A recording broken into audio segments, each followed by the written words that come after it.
అలాగే కమలాకర్ శర్మ గారు, ఇంట్లో ఈ శ్రాద్ధ కర్మలు కానివ్వండి, పితృకర్మలు కానివ్వండి, పెద్దవారు మాత్రమే చేయాలా, లేదంటే ఇంట్లో ఉన్నటువంటి ప్రతి ఒక్కరూ చేయొచ్చు? ఆడపిల్లలు ఉంటూ ఉంటారు, వాళ్ళు కూడా చేయొచ్చు అంటారు? అంటే ఇక్కడ ప్రేతకర్మ, శ్రాద్ధకర్మ అని రెండు వేరువేరుగా. అంటే చనిపోయినప్పుడు ఆ 12 రోజుల వరకు చేసేటువంటి అంతా కూడా ప్రేతకర్మ. ఆ తర్వాత ప్రతి నెల, ప్రతి సంవత్సరం ఇందాక చెప్పినట్టు షణ్ణవతి శ్రాద్ధాలు, ఆ 96 శ్రాద్ధాలు, ఇవన్నీ కూడా శ్రాద్ధకర్మలు. ఈ ప్రేతకర్మ అంతా కూడా జ్యేష్ఠ సంతానం చేయాలి, పెద్దవాళ్ళు చేయాలి. ఆ తర్వాత వచ్చేటువంటి శ్రాద్ధకర్మలన్నీ అందరూ అంటే గరుడ పురాణం ప్రకారం విడివిడిగానే ఆచరించాలి. ఎవరికి వారు విడివిడిగా ఆచరించాలి. అయితే అంటే ఉమ్మడి కుటుంబం అయితే పెద్దవాడు ఆచరిస్తే సరిపోతుంది. విభక్త కుటుంబం అంటే విడివిడిగా ఉంటే మాత్రం ఎవరికి వాళ్ళు ఆచరించాలి.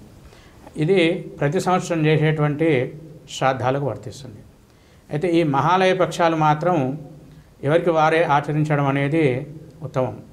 ఎందుకు అంటే ఇందాక శ్లోకం చెప్పుకున్నాం కదా, కేవలం తల్లిదండ్రులు, మాతా మహావర్గం వీళ్ళే కాకుండా వారికి కన్యాదానం చేసినటువంటి వారు అత్తమామలు, వారికి తర్వాత తన భార్యతో పట్టినటువంటి అన్నదమ్ములు ఎవరైనా ఉంటే ఆ భావమర్దులకి వారు కూడా ఈ యొక్క మహాలయాల్లో పిండ ప్రదానము, తిలతర్పణం ఇవన్నీ ఆచరించాలి.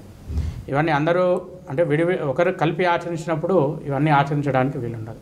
కనుక విడివిడిగా ఎవరికి వారు ఆచరించడం అనేది ఉత్తమమైనటువంటి విధానం.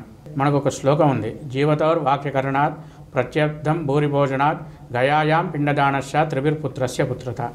పుత్రుడు అనేవాడు జీవించి ఉన్నప్పుడు ఆ తండ్రి మాట వినడం, వారి తల్లిదండ్రుల మాట వినడం, వారి ఆజ్ఞ ప్రకారం నేర్చుకోవడం. ప్రత్యర్థం భూరిభోజనాత్, ప్రతి సంవత్సరం వారి శ్రాద్ధ దినం రోజు పిండదానాదులు చేయటం, అన్నదానాలు చేయటం.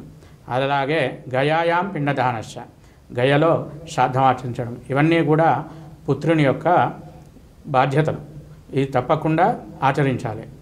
అలాగే ఆడవారు చేయవచ్చా అని అడిగారు.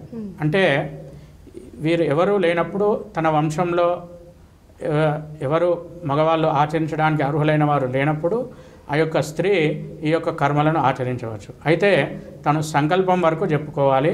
ఆ తర్వాత మిగిలిన కార్యక్రమం అంతా కూడా ఇంకొక బ్రాహ్మణుడు కానీ ఇంకొక వ్యక్తిని కానీ దానికి ఒక నియమించుకొని వారి ద్వారా ఈ యొక్క కార్యక్రమాన్నంతా ఆచరించాలి. వారు చేసేటప్పుడు కూడా యజమాన్యా భర్తృపితామహ ఈ విధంగా సంకల్పం చెప్తూ ఉంటారు.